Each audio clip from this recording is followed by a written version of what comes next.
the coherence length of the laser.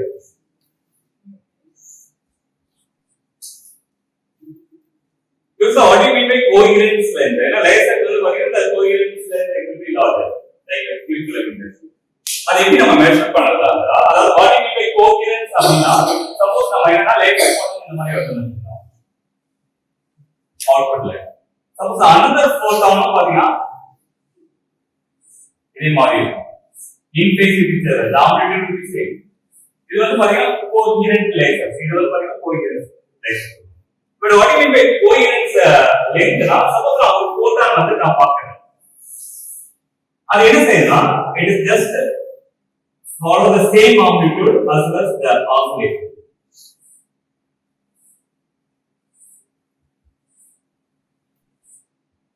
Up to certain distance. அதுக்கப்புறம் என்ன ஆகும்னா, maybe the oscillator will go like that or some purpose. So இந்த length தான் நாம என்ன சொல்றோம், the coherence length. That L. Okay. இதான் என்ன சொல்றோம், the coherence length of the laser. அப்போ என்னன்னா, up to what distance it is maintain the constant phase as well as the constant amplitude. எந்த length வரையும் எந்த distance வரையும் அது அந்த amplitude மாறக்கூடாது, as well as the period and oscillation அதுவும் வந்து பாத்தீங்கன்னா remains same ஆகும்.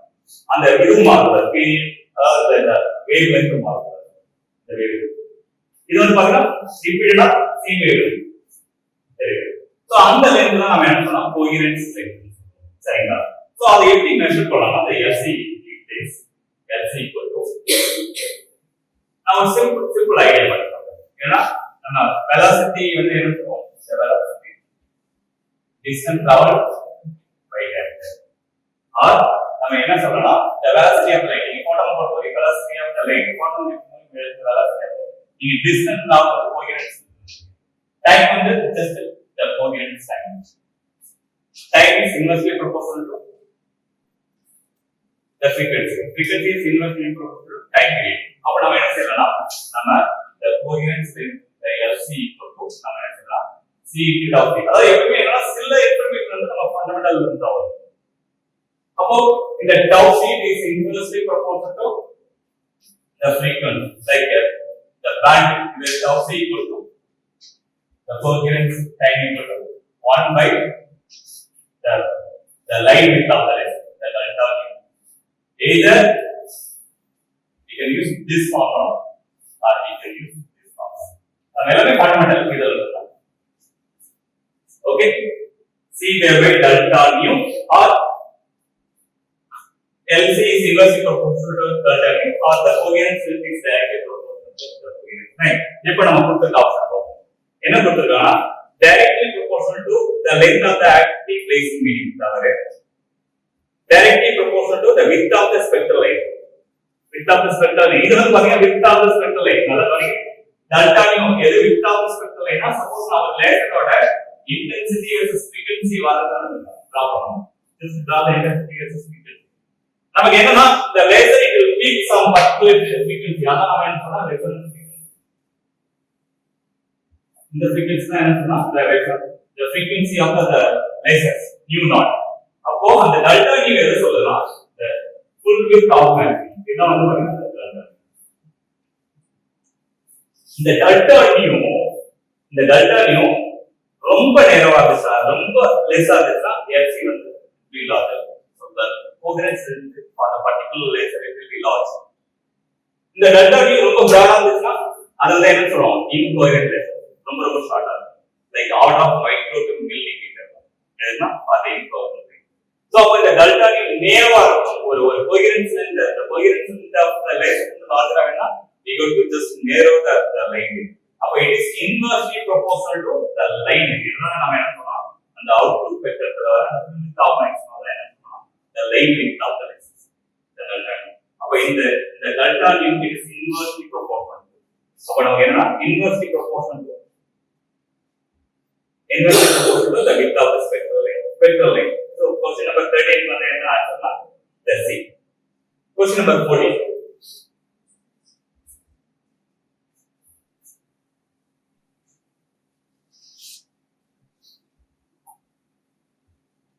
Again, question number 14. 14 என்ன இருக்குன்னா consider the combined system of proton electron in the hydrogen atom. அதாவது நமக்கு என்ன 1+1 அது next என்ன கேட்டிருக்காங்க let I denote the quantum number associated with the total angular momentum. Let mu denote the magnitude of the expectational area of the net magnetic moment. அதாவது என்ன சொல்றாங்க I வந்து பாத்தீங்கன்னா the quantum number associated with the total angular momentum. I வந்து பாத்தீங்கன்னா total angular momentum total angular momentum quantum number.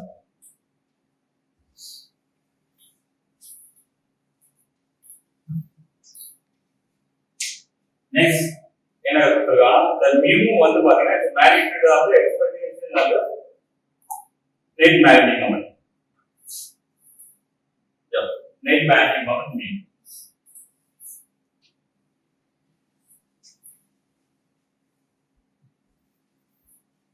magnetic moment.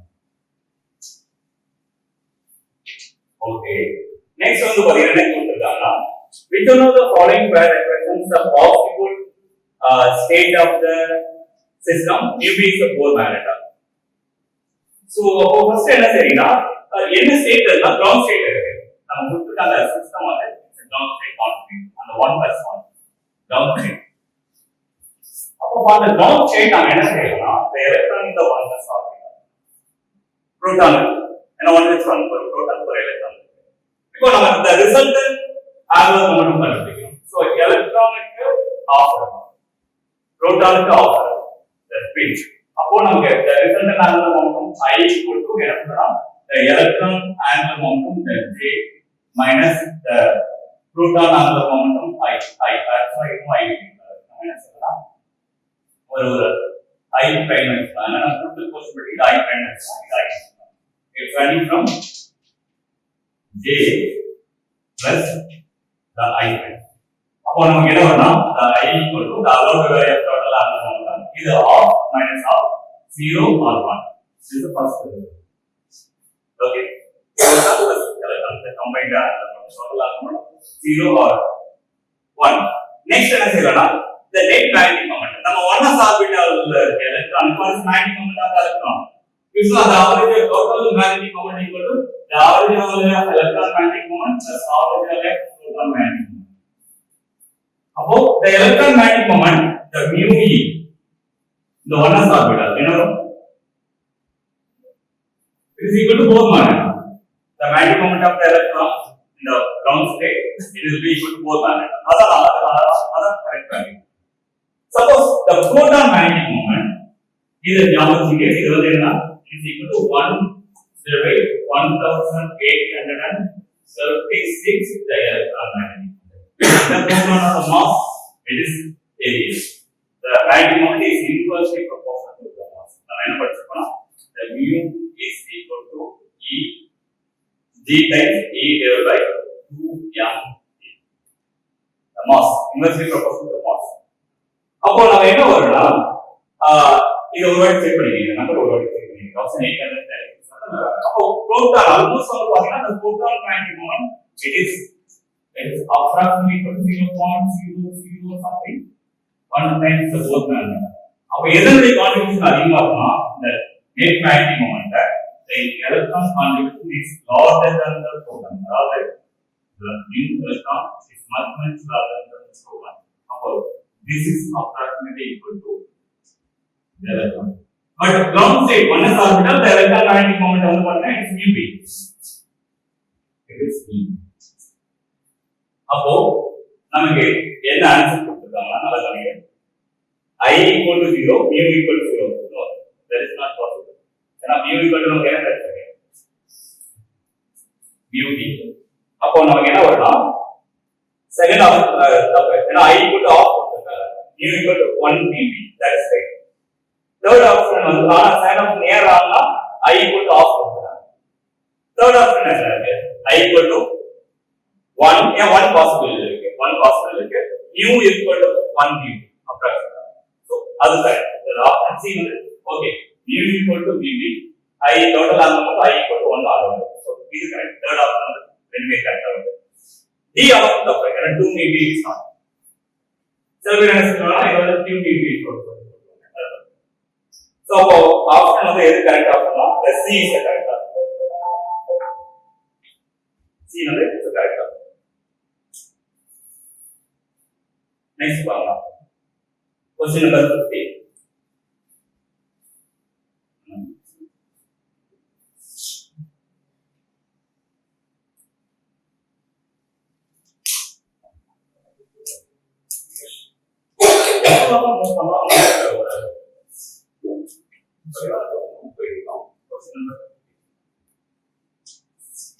என்னன்னா எனக்கு அந்த ஆப்ஷன் ரெடி பண்ண என்ன பண்ணுறதுனா the three consecutive absorption lines வந்து என்ன கொடுத்துருக்காங்கன்னா the three consecutive absorption three lines என்ன இருக்குன்னா like 64.275 the first line 64.275 centimeter inverse. Next like 77.130 centimeter inverse. Next like வந்து பாத்தீங்கன்னா like 89.985 centimeter inverse. Now we observed in the microwave spectrum of a linear digit diatomic molecule. இது வந்து பாத்தீங்கன்னா diatomic molecule. அதாவது கொடுத்திருக்க அப்புறம் diatomic molecule தான் it's like microwave spectrum. Microwave spectrum ன்றதா you have to think it's like microwave spectrum. என்ன கொடுத்திருக்காங்க the moment of inertia IA and IB on the moment of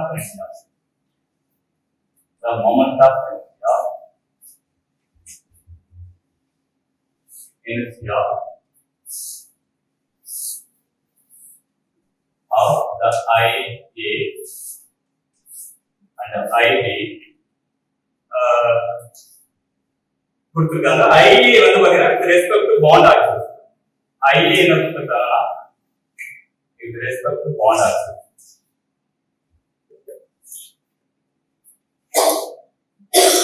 Bond axis. Next என்ன கொடுத்திருக்காங்கன்னா bond axis through the center of mass. IB is with respect to passing through the center of mass perpendicular to bond axis. IB வந்து பாத்தீங்கன்னா it's perpendicular to bond axis.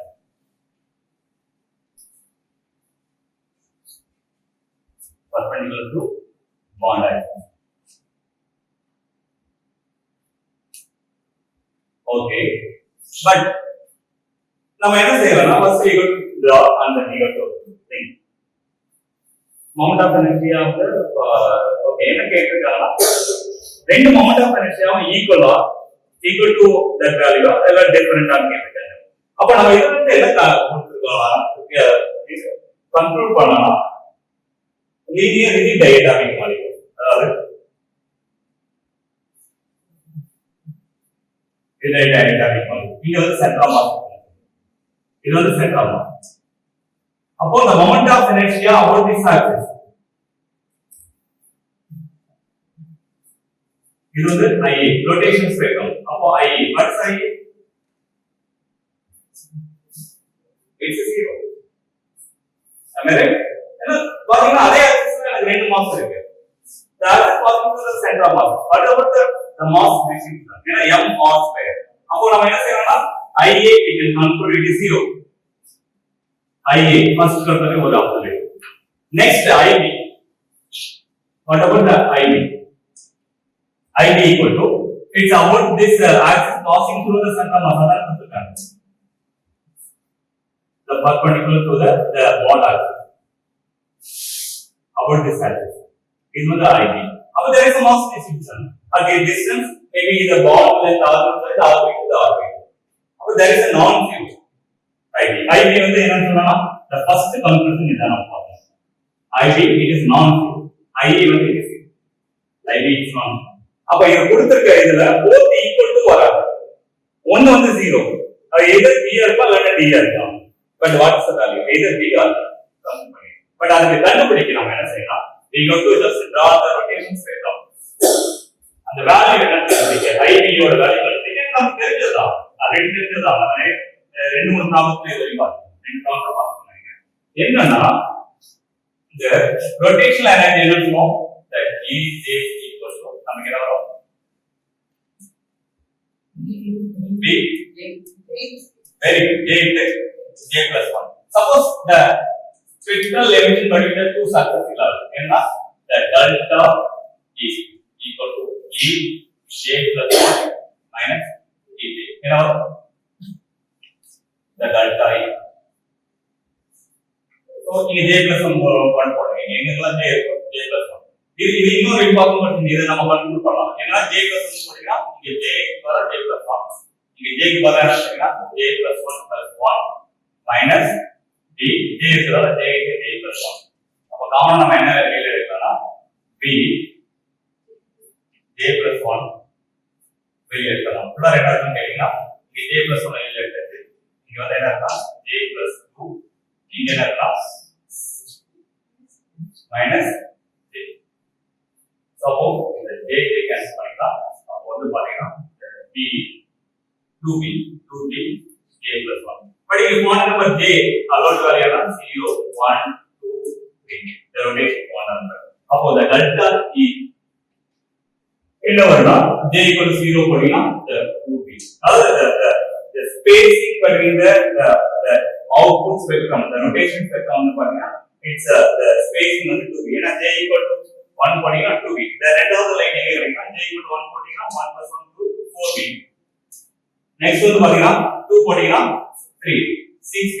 அப்போ நம்ம observe பண்ணலாம் நல்ல கவனிங்க rotational spectrum rotational spacing but in any two lines 1000 centimeter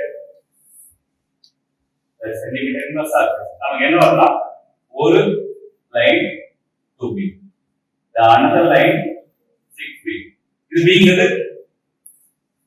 constant இது வந்து 8B அப்போ what is the spacing will be any two successive line or any the spacing between any two successive is constant. It is the first number. இந்த rotation spectrum. Okay. இது வந்து emission line பார்த்தோம். நம்ம கொடுத்திருக்காங்க 3 lines கொடுத்திருக்காங்க. பாருங்க. எழுதுறீங்க. Okay என்ன இருக்கா 64 77 89. அப்ப நம்ம என்ன செய்யலாம் 77 minus 64 போட்டா it will give 2B, right? So 3 consecutive line கொடுத்திருக்காங்க. அப்போ 2B equal to இந்த டிஃபரன்ஸ் இந்த டிஃபரன்ஸ் வந்து 2B. அப்ப இந்த லைன் இது minus 3. அதாவது 77 130 minus 64 answer சொல்றீங்களா 275.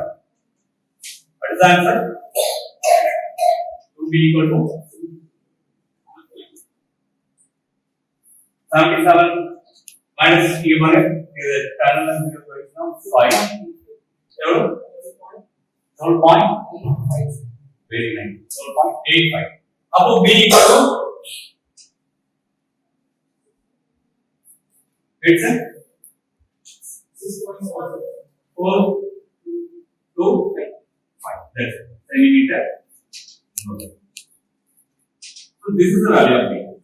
Yeah, நமக்கு B வேணும். நீங்க இந்த ரெண்டு லைன் கேட்டதால அதே தான் வரும். இந்த டிஃபரன்ஸ் எடுப்பாங்க. You get the same answer. Rotational spectrum வரைக்கும் பாத்தீங்கன்னா the space between the two consecutive line 2B. அது மாறவே மாறாது. நீங்க இந்த ரெண்டு லைன் எடுத்து காமிச்சா அந்த டிஃபரன்ஸ் B C வேல்யூ தான். அப்போ B equal to 6.425. But already நம்ம முன்னாடி ஒரு ப்ராசஸ்ல B தெரியும். What is the B? In terms of moment of inertia, the rotation loss. What is the B? Minus by 8 pi square. B one. हम just moment of inertia. then நமக்கு தேவை moment of inertia தான். அது value இருக்கு. அப்போ I equal to என்ன சொல்லலாம்? the moment of inertia. I equal to h square by 8 pi square b. So b that b கண்டுபிடிச்சோம். So அப்ப என்ன பண்ணலாம்? நமக்கு என்ன இருக்கா? The I equal to h by 8 pi square b வந்து பாத்தீங்கன்னா 6.425. அப்போ 6.425 into 6. So இது ஆன்சர். நமக்கு என்ன ஆன்சர் இருக்கு? ஆன்சர் வருதா பாருங்க. So h box ல கொடுத்தனால okay little bit we can work it. வேற ஒண்ணு h box கொடுத்தனால நம்ம h box equal to right கொடுத்தனால அப்ப நம்ம என்ன செய்யலாம்?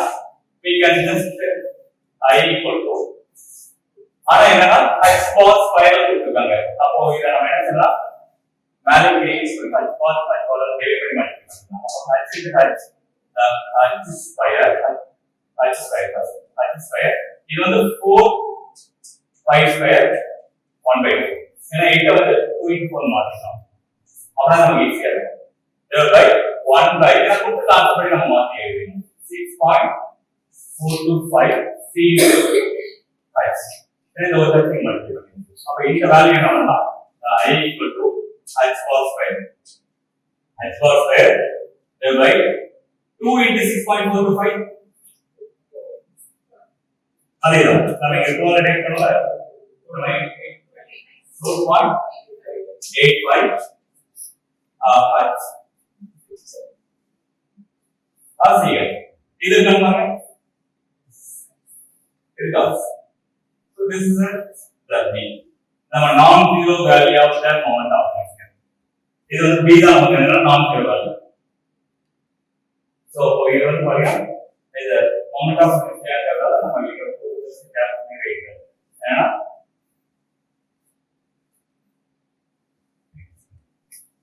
centimeter square போட்டுக்கலாம் centimeter square என்ன ஒரு centimeter தான் பேசல அந்த ப்ராப்ளம் பண்ணி. So gram per centimeter square நம்ம என்ன நம்ம யூஸ் பண்ண அந்த b வந்து ரொட்டேஷன் கான்ஸ்டன்ட் சென்டிமீட்டர். அப்போ gram centimeter. So this is the correct answer. அப்போ நமக்கு எந்த ஆப்ஷன் வருது? ஆப்ஷன் D ல B. Correct. Next பாருங்க. The rotational Raman spectrum of the linear diatomic molecule recorded using the electromagnetic frequency. The rotational Raman spectrum. The frequency of the two consecutive stroke lengths. That is question number 6.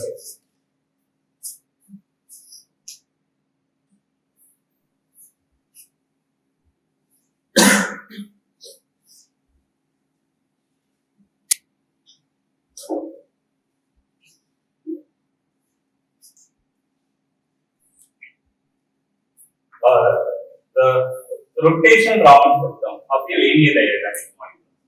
Rotation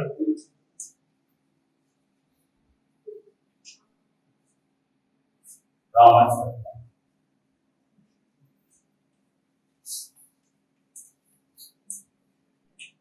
Raman spectrum.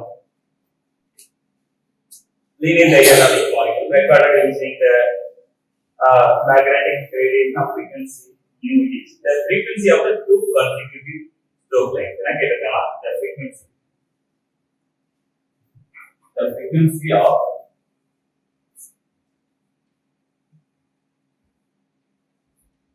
two consecutive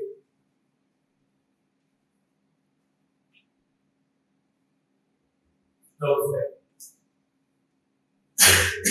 Stroke lengths. அந்த Raman spectrum இது வந்து பாத்தீங்கன்னா the central frequency of oscillation. If the higher frequency போனியா it will be anti-stop slide. Already we follow படிச்சிருக்கீங்க. இது வந்து பாத்தீங்கன்னா nu e plus delta e. இது வந்து பாத்தீங்கன்னா nu e plus 2 delta e. இது வந்து பாத்தீங்கன்னா the separation between the இது வந்து பாத்தீங்கன்னா the separation the delta u. அதே மாதிரி வந்து பாத்தீங்கன்னா இந்த லைன் லோயர் ஃப்ரீக்வென்சி ஸ்பெக்ட்ரம் எதை சொன்னா the stroke length. இது வந்து பாத்தீங்கன்னா ஆன்டி ஸ்ட்ரோக் லைன். இது சென்ட்ரல், இது சென்ட்ரல். இது வந்து பாத்தீங்கன்னா ஆன்டி ஸ்ட்ரோக் லைன். இந்த ஃப்ரீக்வென்சி ஸ்பெக்ட்ரம் இது வந்து ஆன்டி ஸ்ட்ரோக் லைன்.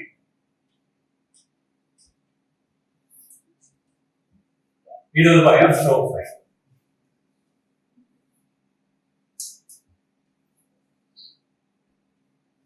சோ ஏதாவது மிஸ்டேக் பண்ணாம சொல்லுங்க பரவாயில்லை. அப்போ ஸ்ட்ரோக் லைன். அப்போ நமக்கு என்ன வந்தா இந்த சென்ட்ரல் ஃப்ரீக்வென்சி அப்போ வந்து பாத்தீங்கன்னா மியூ மைனஸ் டெல்டா மியூ இது வந்து mu minus 2 delta mu. So இது வந்து பாத்தீங்கன்னா ஆன்டி ஸ்ட்ரோக் லைன். இது வந்து செப்பரேட் மீனிங் வந்து பாத்தீங்கன்னா delta. So the rotation spectrum வந்து பாத்தீங்கன்னா same. the EJ equal to நமக்கு என்ன வரும் B into J into J plus 1.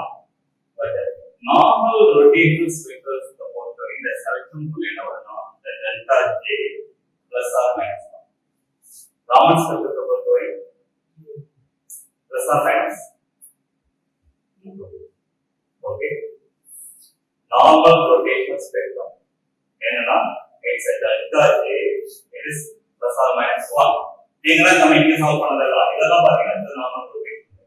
But normal rotation line பொறுத்தவரை இந்த செலக்ஷன் ரூல் பார்த்தாங்க. Selection rule the delta J equal to plus or minus 1. Sorry, plus or minus 2 for the common. இப்போ இதுக்கு நீங்க answer பண்ணுங்க. for the common. அப்போ நமக்கு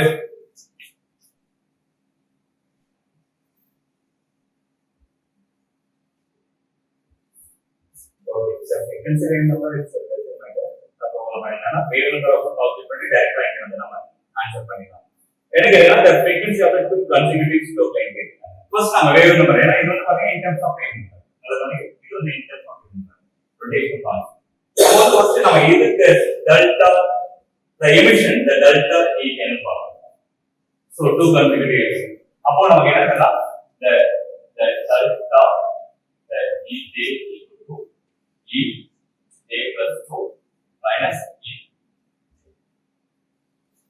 Okay, now delta J plus or minus. அதாவது நான் ஒரு emission வந்து பார்க்கறோம். அப்புறம் சென்ட்ரலுக்கு நம்ம என்ன செய்யணும்னா ஆட் பண்ணிக்கலாம். the first stroke, second stroke, third stroke அந்த மாதிரி எடுக்கலாம். even anti stroke பண்ணலாம். அப்போ நம்ம என்ன பண்ணலாம் நமக்கு the EJ போடுங்க நமக்கு B அந்த J இருக்கு அதெல்லாம் J plus 4 மாத்துங்க. அப்போ J plus 2 into J plus 2 plus 1 minus B J plus 1. அப்போ நமக்கு என்ன வரும்னா B காமனா வெளியில எடுத்தீங்கன்னா உள்ளார என்னன்னா இங்க J plus 2 இங்க J plus 3 இங்க minus J plus 1. அப்போ நமக்கு என்ன வரும்னா B உள்ளார எதையும் மல்டிப்ளை பண்ணீங்கன்னா A square plus 3J plus 2J plus 3 இங்க மல்டிப்ளை பண்ணீங்கன்னா minus J square minus. அப்போ ஆன்சர் என்ன வரும்னா B J square இது 5J minus J 4J plus 6. அப்போ என்னன்னா இந்த டெல்டா EJ அதாவது ஒரு emission spectrum or delta mu in terms of இது வந்து பாத்தீங்கன்னா it's in terms of wavelength. அப்ப நமக்கு என்ன வரணும் it is equal to the delta EJ equal to it's simply B 4J plus 6. அதாவது 2 தான் இங்க வெளியில எடுத்துக்கலாம். 2 வெளியில எடுத்தீங்கன்னா like 2B it is equal to 2J plus 3. Okay, now கிடைச்சிச்சு. இப்போ எனக்கு two consecutive stroke line இருக்கு. நான் என்ன சொல்றேன்? நாம first in terms of the centimeter inverse the wave number நம்ம என்ன மெஷர் பண்ணிக்கலாம் அதுக்கு அப்புறம் frequency சொல்லிடலாம். Okay. அப்போ நமக்கு J equal to 0 போட்டீங்கன்னா நமக்கு என்ன வரும்? J equal to 0 போட்டீங்கன்னா 6 6 feet. Very good. So for the J equal to 0. என்னவா the delta is the first stroke line எங்க அப்ளை பண்ணலாம் நமக்கு it is 6 feet. For J equal to 1 the second stroke line என்னவா it's 10 now 10 feet. Next J equal to the third stroke line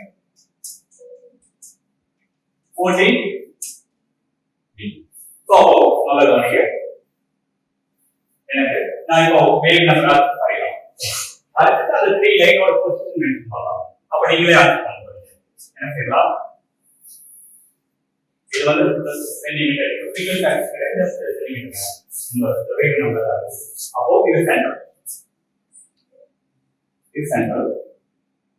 maybe நான் அந்த wave number என்ன சொல்லலாம் new prime பண்ண அந்த வேவ் நம்பர் இருக்கு பிரைம் பண்ண அந்த ஃப்ரீக்வென்சி and first stroke எங்க கிடைக்கும் எங்க கிடைக்கும் இது வந்து b மெத்தடா இது வந்து எங்க கிடைக்கும் 6b so இது வந்து பாத்தீங்கன்னா இந்த டிஃபரன்ஸ் அதாவது இந்த டெல்டா இந்த டிஃபரன்ஸ் வந்து எவ்வளவுனா இது போல இருக்கு 6b next from the center line எவ்வளவு 10b next from the center line 14b இப்போ இது central frequency னா the central frequency இது வந்து இதோட கம்மியா இருக்கும் எவ்வளவு கம்மியா இருக்கும் 6 feet times கம்மியா இருக்கும் அப்போ வந்து என்ன ஆகும் nu e minus 6 feet இது வந்து எவ்வளவு கம்மியா இருக்கும் nu e minus 10b இது எவ்வளவு கம்மியா இருக்கும் nu e minus 14 feet. இப்போ ஆன்சர் சொல்றீங்களா என்ன இந்த மாதிரி சொல்றது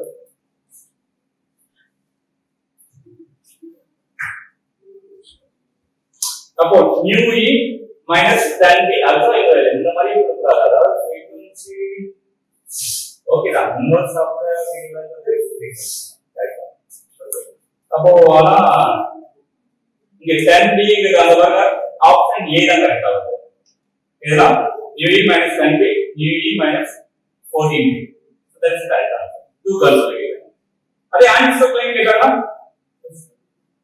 ஏதோ பிளஸ் அதாவது இந்த லெஃப்ட் ஹேண்ட் சைடு இருக்கிறதெல்லாம் ஸ்டாப் லைன் ரைட் சைடு இருக்கிறதெல்லாம் next so we get to calculate about it actually இது என்னன்னா இது சென்டிமீட்டர் இன்வெர்ஸ் ஆக்சிஸ் நாம் frequency equal to like c to the x lambda okay number is okay that's the other way equal to number okay number next one question number 18 அது நீங்களே தான் answer பண்ண போறீங்க question number 18 என்ன இருக்குன்னா நீங்களே answer சொல்ல போறோம் அதாவது the molecular spectra of the two linear molecules கொடுத்திருக்காங்க என்னன்னா OCO OCS are recorded in the microwave range which one of the following statement is correct OCO னா the carbon dioxide molecule அது வந்து பாத்தீங்கன்னா it's linear so linear னா permanent dipole moment இருக்குமா இருக்கா fine so permanent dipole moment 0 அப்ப permanent dipole moment 0 வந்தா நமக்கு வந்து அது என்ன சொல்லலாம் microwave inert permanent dipole moment 0 வந்தா என்னது microwave inert இன்னொன்னு என்ன சொல்லலாம் ion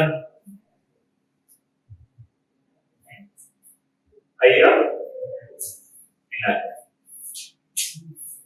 okay அது ஒரு வாட்டி பாருங்க நம்ம முன்னாடி ஒரு क्वेश्चन டிஸ்கஸ் பண்ணோம் Raman inert iron inert so அப்போ நமக்கு என்ன நெக்ஸ்ட் வந்து பாத்தீங்கன்னா OCS இது வந்து பாத்தீங்கன்னா O sulphur oxygen carbon and sulphur அப்போ வந்து பாத்தீங்கன்னா there is a permanent dipole moment இருக்கு அப்போ வந்து பாத்தீங்கன்னா இப்போ ஆன்சர் பண்றீங்களா எது வந்து அப்சார்ப்ஷன் இருக்கும் எது வந்து not absorb the microwave both molecules would have the absorption lines no that's not true anyway on the absorption lines are part of the microwave area both the molecule would not show the absorption no this is also not அப்ப இது OCO show the absorption lines not OCS that is also wrong OCS would have the permanent dipole format. So that shows the outcome. இந்த microwave எது காட்டுறது OCO அது வந்து observe lines microwave இதுல காட்டுறது. அப்போ ஆப்ஷன் வந்து தேங்க் யூ சார். எங்களுக்காக நீங்கள் சேலம்லேருந்து வந்து 1.5 day எங்களுக்காக கொடுத்ததுக்கு ரொம்ப தேங்க்யூ சார். நாங்கள் நீங்கள் இன்னைக்கு நடத்துனது எல்லாமே நாங்கள் வந்து முக்கால்வாசி ஃபுல்லாகவே தியரியாக படிச்சிருக்கோம். இது வரைக்கும் ப்ராப்ளம் சால்விங் நான் அட்டாமிக் ஃபிசிக்ஸில் போட்டது கிடையாது. ஆனால் நீங்கள் இன்னைக்கு சொல்லிக் கொடுத்ததுல வந்து நிறைய புரிஞ்சுது. அதே மாதிரி ஈஸியாக எப்படி டக்குன்னு அந்த ப்ராப்ளம்லாம் சால்வ் பண்ண நிறைய சொல்லி கொடுத்தீங்க சார். Okay thank you sir. ரொம்ப தேங்க்யூ சார். நிறைய ப்ராப்ளம் நான் ட்ரை பண்ணியிருக்கேன் சார். பட் அது புரியாது, எப்படி ஸ்டெப் எப்படி போகணும்னு தெரியாது. நீங்கள் ஸ்டெப் நல்லா ஸ்க்ராட்சில் இருந்து சொல்லி கொடுத்தீங்க சார். ரொம்ப நல்லா இருந்தது சார். நிறைய இப்போ ஒரு கான்ஃபிடென்ட் வருது சார். சரி இனிமேல் கொடுத்தா நம்ம போட்டுடலாம், நம்மளே ஓனாக போடலாம்னு சொல்லி ஒரு கான்ஃபிடென்ட் வந்துருக்கு சார். ரொம்ப தேங்க்யூ சார். Okay thank you.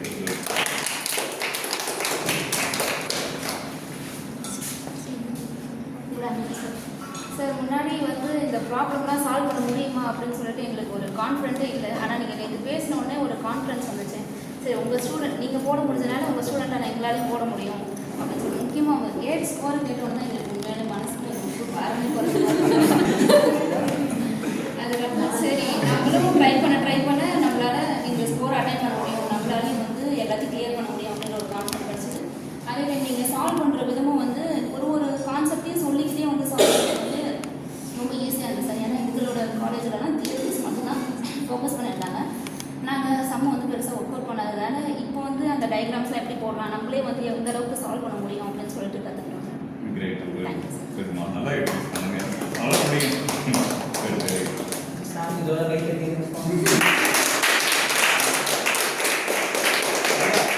இதோட நிறுத்திடாதீங்க. ஏன்னா அதுக்கடுத்த கார்த்திகேயன் சார் வர்றது எலக்ட்ரானிக்ஸ். அவருடைய லெக்சர்லாம் நான் லைக் பண்ணி